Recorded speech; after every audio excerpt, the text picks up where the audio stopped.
Is it possible to revere the art while unflinchingly recognizing that the artist was, by many objective measures, a disaster of a human being, a hypocrite on an operatic scale, and a musician who, in the latter half of his career, survived largely on the fumes of a reputation built by his former partner?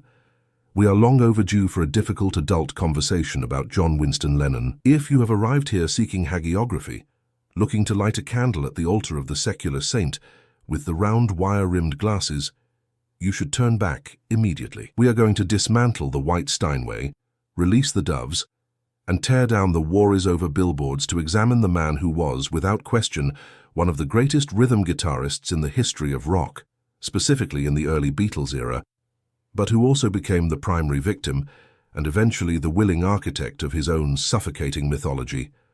As musicians and critical listeners, we must learn to listen with our ears, not with our nostalgia. When we strip away the layers of cultural excess, the story of Lennon is not that of a working-class hero guiding the proletariat to a socialist utopia.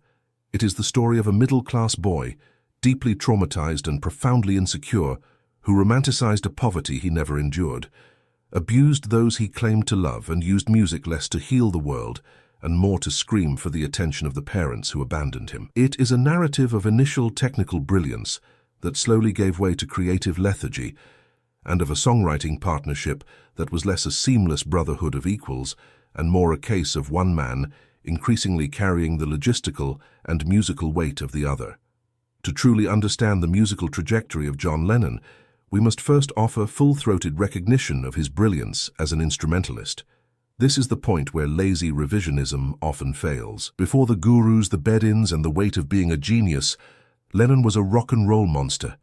If you pick up a short-scale Rickenbacker 325, strung with flat wounds, and attempt to play with the ferocity he displayed during the Hamburg residency or the Cavern days, you will realize it is an act of physical brutality. Lennon was not a player of finesse, he was a human engine. Listen closely to the triplets in All My Loving. The melody belongs to Paul McCartney, jaunty and optimistic, but the relentless drive, that machine gun gallop that propels the song forward, is entirely the work of Lennon's right hand. He possessed a rigid wrist and a technique of cutting through guitar strings with a percussive violence that defined the initial sound of the Beatles. In those early days, he led the band not just because he was the oldest or the sharpest wit, but because he was the loudest. He cut through the mix. His voice, shredding his larynx on Twist and Shout, recorded in one take at the end of a grueling session, was not an aesthetic affectation. It was an act of pure necessity, the sound of a man tearing himself apart to be heard above the noise. However, as the band migrated from the sweaty confines of the clubs to the experimental laboratory of EMI Studios, a shift occurred, a shift that casual fans often ignore, to preserve the narrative of the perfect partnership. By late 1966 and early 1967, the dynamic had inverted. While Lennon was still contributing masterpieces like Strawberry Fields Forever and I Am the Walrus, the architect of the band's evolution was increasingly Paul McCartney. The narrative that John was the avant-garde experimentalist and Paul was the safe balladeer is a falsehood. It was Paul who was immersed in the London underground scene, listening to Stockhausen and Luciano Berio. It was Paul who brought the tape loops to Tomorrow Never Knows, constructing the sonic chaos that John had envisioned, but had no technical idea how to execute. John had the spark, the surrealist lyrics, and the raw emotional intent, but he increasingly lacked the discipline to finish the job. He would bring fragments to the studio. It was Paul, alongside George Martin, who would spend hours refining the middle eights, arranging the harmonies, and overdubbing counterpoint bass lines to turn John's sketches into records. By the time of the Sgt. Pepper sessions, John was essentially a passenger in a vehicle Paul was driving. He resented McCartney's competence, deriding his compositions as granny music, mocking Obladi Oblada and Maxwell's Silver Hammer. Yet he happily pocketed the royalties those massive hits generated. He wanted to lead, but he was too immersed in LSD and later the debilitating fog of heroin addiction to take the wheel. We must also confront the uncomfortable truth regarding the dissolution of the Beatles. Yoko Ono did not destroy the band. That is a lazy, misogynistic trope. The reality is that John used her as a blunt instrument because he was codependent, and too cowardly to confront his bandmates directly regarding his desire to leave. This is not an attack on Yoko's art. The point is how John weaponized her presence. He violated the band's unwritten sacred rule of no wives in the studio during the Abbey Road sessions, following a car accident in Scotland. He famously had a bed installed in the studio for her, forcing the other 3 musicians and the engineering staff to work around her physical presence. He allowed her to critique takes and influence the creative process, deliberately creating a toxic environment that forced Paul, George, and Ringo to be the ones to pull the trigger on the band's existence. He needed to be the victim, the martyr who chose love over corporate confinement, when in reality, he had exhausted his creativity within the group format and required a scapegoat to justify his exit. In his solo career, the image of the hypocritical saint crystallized. Let us look at Imagine. Musically, it is a deceptively simple composition, largely oscillating between C major and F major, with a standard bridge to E major, competent but hardly revolutionary. Lyrically, however, it is perhaps the most insincere piece of pop philosophy ever recorded. Here was a multimillionaire living in the exclusive Dakota building, maintaining a fleet of luxury cars, including a psychedelic Rolls-Royce, owning a dairy farm and expansive real estate, and wearing fur coats, preaching to the working class to imagine no possessions. This was a man prone to violent outbursts. He assaulted Cavern Club DJ Bob Wooler at Paul's 21st birthday party, beating him so severely he required hospitalization, simply because Wooler jokingly insinuated a romantic link between John and Brian Epstein. He admitted in interviews to hitting his first wife, Cynthia, and subjected her to years of emotional neglect. Yet, he successfully rebranded himself as the Apostle of Peace. The genius of Lennon lay not in his moral consistency, but in his marketing. He washed away the violence, the negligence toward his first son Julian, and the cruelty, bathing himself in the glow of secular holiness. We must also dismantle the working-class hero myth. Lennon was thoroughly middle-class.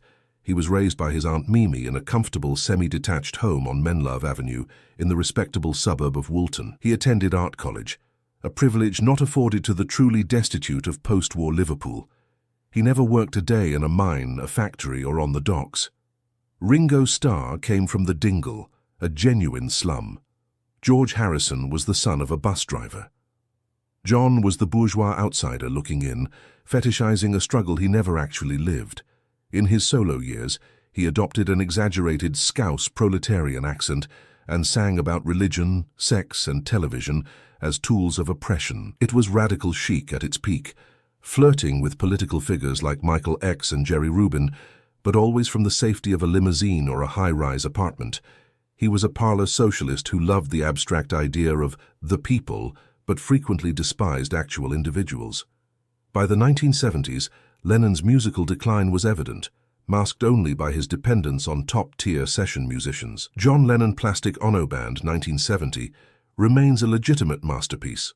Raw, primal, a scream of honest pain regarding his mother and his own shattered psyche. But after that catharsis, the well began to run dry. The Lost Weekend, his 18-month separation from Yoko and descent into alcoholism in Los Angeles, is often romanticized. In reality, it was a sad spectacle of a man adrift, buoyed musically only by the professionalism of the Wrecking Crew, drummer Jim Keltner, and guitarist Jesse Ed Davis. His only solo #1 hit during his lifetime, Whatever Gets You Through the Night, owes its kinetic energy almost entirely to Elton John, who played piano and provided the vocal harmonies that gave the track its life. Fame, his funk collaboration with David Bowie, features a groove written by Carlos Alomar and a structure built by Bowie. John contributed backing vocals and a rhythm guitar lick. He had become a vampire, feeding off the energy of younger, more disciplined artists to stay relevant. Then came the house husband years, 1975-1980. The narrative tells us he retreated into a zen-like existence to raise his second son, Sean, and bake bread. The reality, according to insiders and his own diaries, was far darker. It was a period marked by profound boredom, depression, and continued drug use. When he finally re-emerged with Double Fantasy in 1980, the initial critical reception was mixed at best. Many critics found it mediocre, safe, and entrenched in adult contemporary blandness. Just Like Starting Over was a 1950s pastiche, a retreat to safety rather than a step forward. Had the assassination not occurred, it is highly probable that Lennon would have drifted into the 1980s, releasing mediocre synth-pop albums, struggling to find his footing in the MTV era, much like his peers, Paul with his cinematic broad strokes, the Stones with their internal warring, or Bowie's Phil Collins years. Death froze him at 40, preserving him as the eternal rebel. The tragedy transformed a mediocre comeback album into a sacred text. Why then do we still listen? Why does he matter? Because perfection is boring. Paul McCartney is perfect. His melodies are effortless, his musicality is boundless, and his public relations are impeccable. But Paul can also be plastic. Lennon was flawed, broken, lazy, and hypocritical. And that cuts deep. In Jealous Guy, he confesses to actual violence and insecurity. "Help!" is a terrified scream about the isolating horror of fame. Cold Turkey viscerally transmits the physical agony of withdrawal. His genius lay in his terrifying vulnerability, a voice that could transmit ugly, unvarnished human pain. We love him not because he was a hero, but because he was an anti-hero, a sinner who dared to record his sins. Technically, even in his decline, he remained a master of subverting standard forms. He delighted in twisting the ABBA rhyme structure and messing with time signatures. Good Morning is a rhythmic nightmare of changing bars, 5/4 to 3/4 to 4/4, all following the cadence of spoken speech. His tone on the Epiphone Casino, sanded down to the wood during the Revolution era, played with natural overdrive, was muddy, chaotic, and deeply human. His embrace of Arthur Janov's primal scream therapy changed rock vocals forever. Before Lennon, rock singing was often about control, pitch, and performative grit. After Lennon, it became about exorcism. He gave permission for grown men to scream, to let their voices crack, to sound ugly in the pursuit of emotional truth. Without the raw, shredding confessionals of the Plastic Ono Band era, there is no grunge, there is no emo, there is no Kurt Cobain screaming into a microphone until his throat bleeds. Lennon validated the broken man, yet we cannot escape the damage he left behind. The tragedy of Julian Lennon is the dissonant chord that resolves to nothing. For John to preach universal love while ignoring his firstborn son, Julian had to buy his father's letters at an auction just to own a piece of him, is a hardness of heart that is difficult to forgive. Julian has recounted instances of John screaming at him for laughing, an emotionally erratic father figure who was physically present but spiritually miles away. And then there is the relationship with Paul, the tragedy of the century. They were soulmates who became enemies due to similar insecurities, handled through different coping mechanisms. Paul worked harder to drown out the silence. John used drugs and lashed out to fill the void. The magic of the Beatles lay in that tension. Paul framed John's chaos, giving it structure and melody. John sharpened Paul's sweetness, preventing it from becoming cloying. The Get Back documentary, 2021, provided a fascinating, high-definition audit of this dynamic. While it dispelled the myth of constant misery, showing moments of joy and connection, it also confirmed Lennon's abdication of leadership. We see a John Lennon who is frequently late, seemingly under the influence, and content to let Paul do the heavy lifting of organizing rehearsals and structuring songs. He is not the driving force. He is the talented, charismatic wildcard that the others are trying to keep engaged. The catalogue remains indispensable not because of the myth, but in spite of it. His rhythm playing is imitated but never duplicated, that relentless strumming, the use of drones, the embrace of feedback. His lyrics, at their best, were a social mirror. Working Class Hero remains sociologically profound, dissecting the mechanism of social conditioning, even if the man singing it didn't live the life he described. Imagine, for all its hypocrisy, provided a fantasy that the world desperately needed to hear, a secular hymn for a godless age.